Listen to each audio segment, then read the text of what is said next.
So a little bit of background about myself. I am financially involved in production agriculture in Indiana.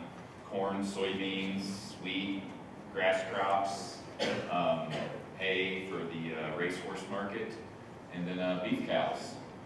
So I personally have firsthand experience with the use of these products, and that was one of the main reasons why I joined the team here was, just the use of these products and how I was influencing my crop production with them.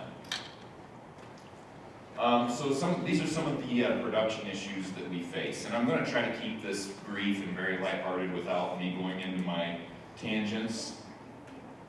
As we can see right here, these are a lot of the things, and there may be some more issues that you guys may even have that are like burning a hole in your pocket. It's not up here, but just to kind of give you an idea. So nutrition is a huge one, right?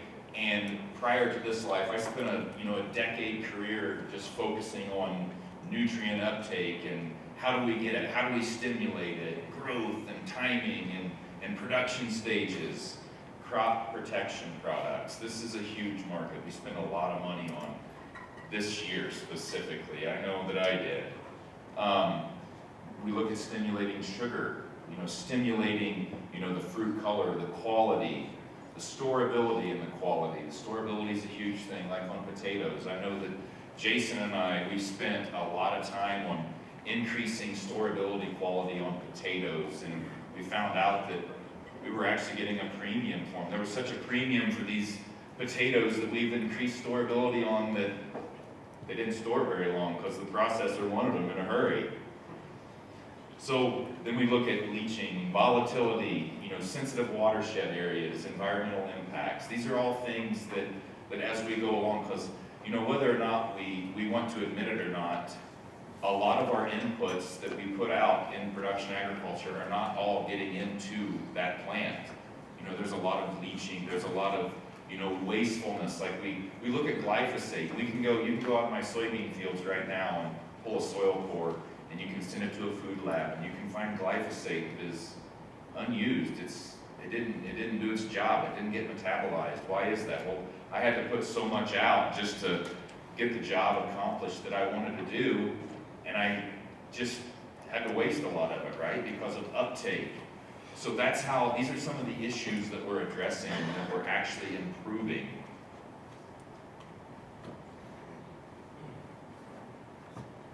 So this is a little diagram I actually spent a lot of time on, and if it glitches or does something weird, I apologize. So we look at yield in the center, right? And throughout my career, my 5-year career in production agriculture, it's actually been closer to 20. I just don't like saying that because it makes me feel really old. So we look at this. I'm a Midwestern row cropper, so I was always told that a bag of seed corn as it sits there, it's got 600 bushel per acre potential, and every time we move it, we put it on a pallet, we shrink wrap it, we deliver it, we throw it in the planter, we take a little bit, and then we do something terrible. We put it in a cold, wet, dark environment that it's not ready for, and we have to wait for germination, and then we lose a little bit more yield, and we have to solubilize nutrients to get it in there. What happens in cold and wet soils, they're not quite ready, right? So then we lose a little bit more. So in the center we have, with all crops, right, we have that optimum potential, but things that impact, that are influencing the outside of that shrink that yield. So time, obviously. Time is a huge, we're given a finite amount of time, in our annual crops, in the Midwest specifically. It's from the time that the start flag to the checkered flag. And we count all of our existence on, that 6 to 8 inches of topsoil and sunlight and the fact that it rains. And it's our job to harvest that sunlight, utilize the moisture, the soil nutrients to produce food, fuel, and fiber. So time is a very big factor. Okay. Time is a big factor, and so we can address time. This really is glitching here. Okay. So let me go around the horn here first. So we have germination, we addressed that a little bit, nutrient demand. So again, nutrient demand, we count on our soils to solubilize the nutrients that our crops need. You know, and we have limited moisture, we can't solubilize the nutrients that we need. And then we have the weather, you know, we have high winds blowing crops over, or we have drought with not enough moisture, leaching, soil and water contamination, weeds competing for the same resources. We have insects, we have pathogens. So over here on the right, we can see these are some of the ways that we're addressing like the time and the germination issues. So with time, we have some of the ability to, I don't want to really talk about reducing rates or anything, but we can actually get a better impact and a better uptake with using adding nano-CS with an in-furrow where we don't actually need as much. So now I can get more acres in one tank load. I can go farther. I don't have to stop as much. Germination. You know, nano-CS, that's one of my favorite products specifically because statistically if you look at like the win rate, it's one of the most consistent products that I personally deal with. It is always there. It always, always, always is right there with a very consistent 3-to-1 return. Nano Grow is something that we use in a lot of the specialty crop market for greenhouses, you know, getting root masses established. Again, addressing that germination issue because these are the products that focus on below ground growth, getting that rooting architecture established so we have more access to the soil, moisture, and nutrients that's in it. Nutrient demand. We know that as our crops develop, it's just like livestock or raising kids, there's growth stages, and they all have different demands, very specific demands at every given time. So we have products that can meet every single one of those demands. And like calcium, for example, a guy called me and says, I can't solubilize calcium in my pepper beds because when I water too much, then next thing I know, I've got disease. So what do? Calcium. Nano-Calcium was the best option. So then we can actually, we don't have to water as much. We can address it with Nano-Calcium. We can build that calcium. And we know calcium plays a huge role in crop quality. Weather. Nano-Stress. I know Mark Mitchell loves Nano-Stress. He was like, when I started here, he's like, this product, you know, brings crops back to life. It is a great product. Once we've been in that, we're trying to recoup some of the losses that we've gained from a drought environment. So another one, big one, Nano-Yield. We are just uncovering some of the potentials that we have with Nano-Yield. We have only just begun to find how great this product is really going to be.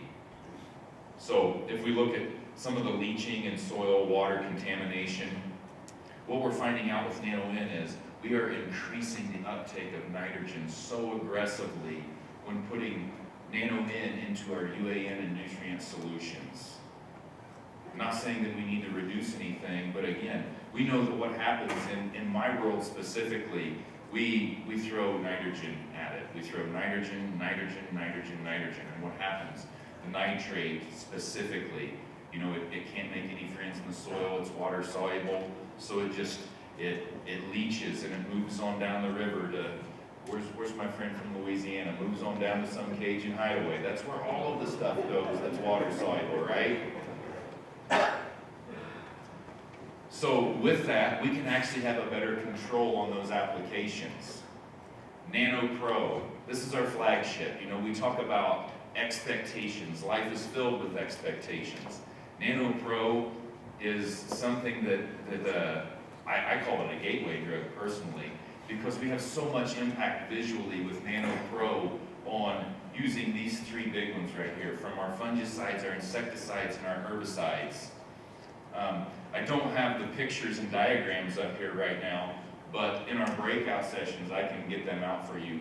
Personally, this year, I had a double crop soybean issue going on where I didn't have a lot of moisture, they didn't come up, and then all of a sudden it rained, and then I called the crop insurance, yada, yada, yada. They're like, yep, go ahead and spray them.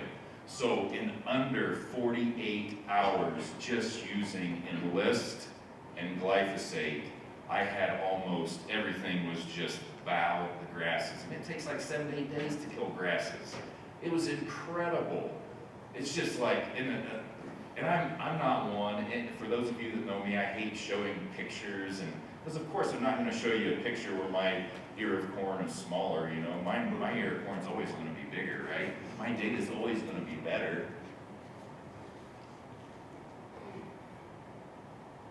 So now, faster kill, insecticide, you know, and Dan gave great examples of where insecticide, we had a faster kill, a higher concentration, faster. Pathogens. Mike Jackson, what did you say about fungicides? And Nano Pro, it's a no-brainer. Out of the park. You hit it out of the park consistently every time. This is huge. Another example back on weed kill. You know, and I can talk a little bit about this, and how am I doing on time? Great. Perfect. I got 6 minutes. So glyphosate, we struggle with glyphosate because we have to put a large absorbent amount on, right? You know, it's part of it. You know, it's part of our world. I'm a Roundup Ready baby. I was raised on hair metal and glyphosate. So with that being said, you know, I can remember like when I was in high school getting in the old 220 Melrose space coupe, and you know, my knees barely fit in there. I was putting out like a half a pint to a pint of glyphosate, and now that was a 4-pound product, and now we're up to like a quart of a 5-pound product. That's insane. So what happens is these plants have developed this application of glyphosate. You know, they've been able to reroute that shikimate pathway, and you know, they found other suppliers for this acid, right? Because it's such slow, because everything that gets into that cell has to go in through diffusion. So when we can load that glyphosate on nanoliquid technology, load it on that NanoPro particle, we can actually speed that process up. And in our breakouts, we can talk about how fast endocytosis is versus diffusion. So what happens, you put a pound out there, a pound diffuses in. To take a pound to a diffuse in, you'll never get it in, because you get a half a pound in and a half a pound on the outside, you've really met that equilibrium ratio, because diffusion is, you know, an area of high concentration to low. So you can't, once you've loaded the plant up, you can't really get any more into that cell. So what happens, stuff that's sitting outside that cell, you know, it's flow mobile, it just gets ejected in the rhizosphere, and thus we have an overabundance of unused glyphosate.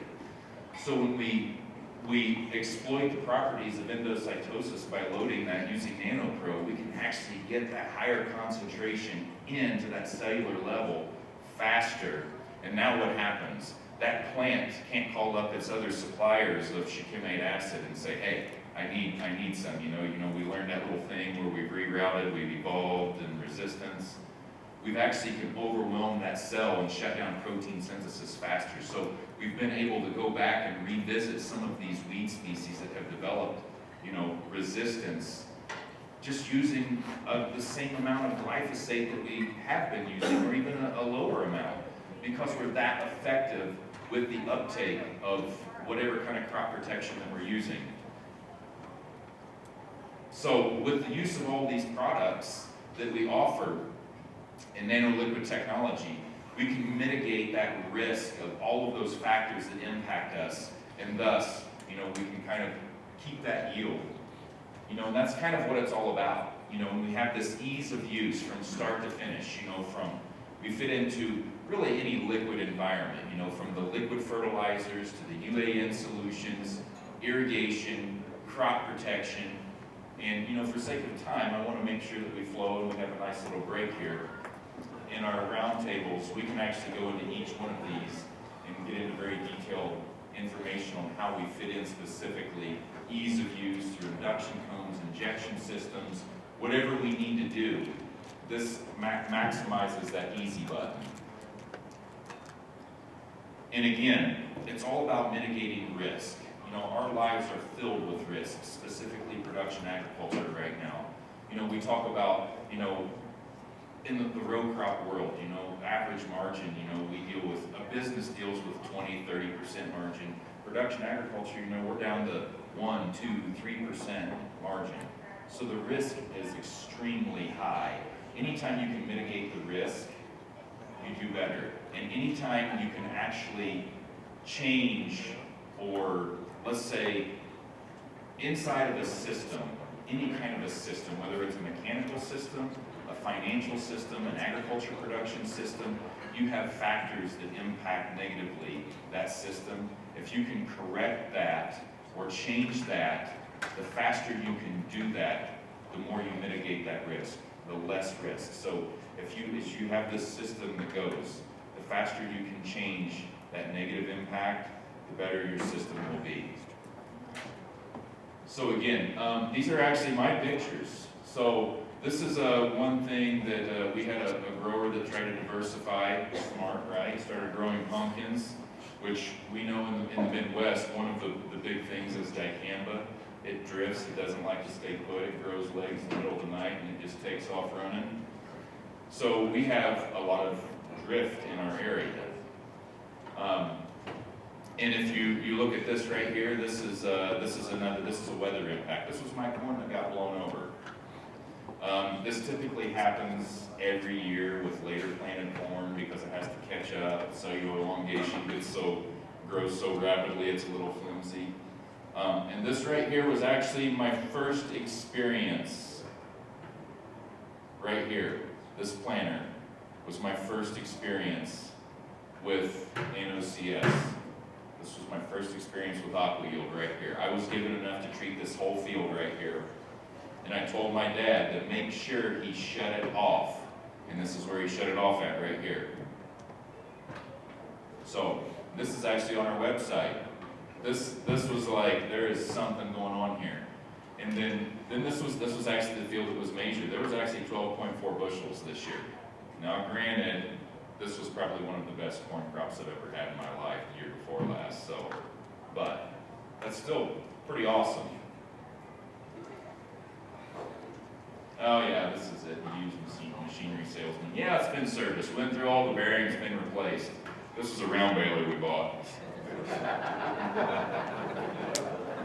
Have we seen that before? Hidden behind it, yeah.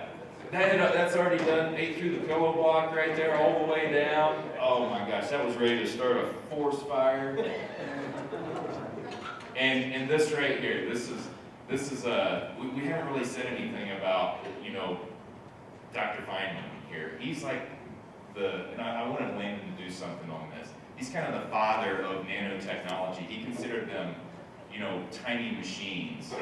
And he was very prolific. He was actually the one that kind of discovered the O-ring and the Challenger disaster. Very thorough with all of his thought processes and the way that he taught science, specifically nanotechnology. He had a great way of just explaining things. Just phenomenal. I encourage every single one of you to, even if you think it's over your head, physics, it's not this guy, he can bring it down to anybody. I got my kids loving this. So, pay a little homage to him. Another thing that I want to do, everybody, you know, I'm usually the go-to person when it comes to, like, in my area, like, call Joe, call Joe, call Joe. But nobody ever knows who I call. No one ever knows who I call. So I want to pull out the people that I call, that know who stand behind me. Dr. H back there. Dr. Landon, Mark Slavens, Dr. Landon, Dr. Mark Slavens. Who else? What we got? Garrett. So these are the guys that I have on speed dial that I call all of the time. If you ever want to know, like, I'm not that smart, I'm really not. I just remember a lot of the things that they tell me. Thank you.